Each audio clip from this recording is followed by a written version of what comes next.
Insap, Inspirasi Sabda Gereja Kristus Raja Paroki Bajiro. Ibu bapak dan saudara-saudari terkasih, pada hari ini Selasa 28 September, saya Romo Alip mengajak dan mengundang Anda, para sahabat dan juga ibu bapak serta saudara-saudari, rekan-rekan muda untuk merenungkan di mana bacaan yang akan kita renungkan pada Inspirasi Sabda hari ini diambil dari Injil Lukas bab 9 ayat 51 sampai dengan 56.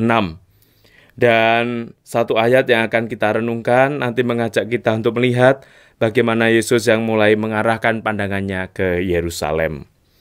Mari kita hening, kita datang kepada Tuhan untuk memohon karunia Roh Kudus dalam permenungan hari ini.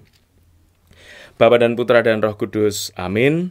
Tuhan yang baik, dampingi dan sertai kami dengan Roh Kudus-Mu, sehingga dalam permenungan pada hari ini kami beroleh inspirasi untuk hidup kami, di mana kami belajar menjadi murid-Mu yang sejati. Demi Kristus Tuhan dan pengantara kami. Amin. Injil Lukas bab 9 ayat 51 sampai dengan 56 berbunyi demikian, satu ayat yang kita renungkan. Ketika dua muridnya, yaitu Yakobus dan Yohanes, melihat hal itu, mereka berkata, "Tuhan, apakah Engkau mau supaya kami menyuruh api turun dari langit untuk membinasakan mereka?" Akan tetapi Yesus berpaling dan menegur mereka. Lalu mereka pergi ke desa yang lain. Ibu bapak dan saudara-saudari terkasih, visi dan misi Yesus hanya satu, yaitu menyelesaikan tugas perutusannya untuk menyelamatkan jiwa-jiwa manusia melalui sengsara, wafat, dan kebangkitannya.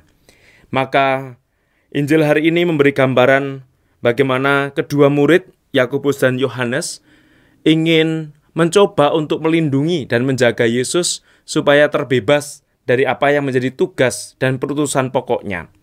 Tetapi Yesus justru menegur mereka, bukan sekali lagi apa yang dipikirkan manusia, tetapi apa yang harus dikehendaki Allah itu terjadi di dalam diri Yesus. Maka undangan yang jelas bagi kita, jangan sampai kita ditegur oleh Yesus, adalah mari kita berjuang bahu-membahu untuk menjadi murid Kristus yang sejati. Dengan salah satu yang bisa kita upayakan adalah menjadi murid yang selalu tekun, setia, tidak pernah mengeluh, bahkan selalu bersemangat ketika kita juga harus ambil bagian dalam sengsara dan juga wafat serta kebangkitan yang dilakukan oleh Kristus demi kita. Kita pun juga diajak untuk tidak patah semangat, mengalami berbagai macam penderitaan yang harus kita alami karena kebenaran, karena salib, dan juga karena berbagai macam hal yang harus kita tanggung sebagai murid Kristus. Oleh karena itu, marilah kita mohon rahmat supaya kita semakin mengerti dan mengenal akan kehendak Allah dalam hidup kita, terlebih ketika kita harus menderita karena kita ambil bagian dalam salib Tuhan. Tuhan bersamamu dan bersama rohmu, semoga hidup, karya, keluarga, dan seluruh hal yang kita kerjakan hari ini dan selanjutnya dalam naungan kasih dan berkat Allah yang Maha Kuasa, Bapa dan Putra dan Roh Kudus. Amin.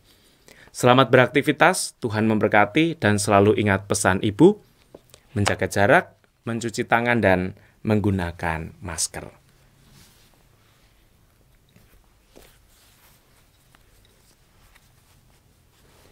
Tuhan memberkati.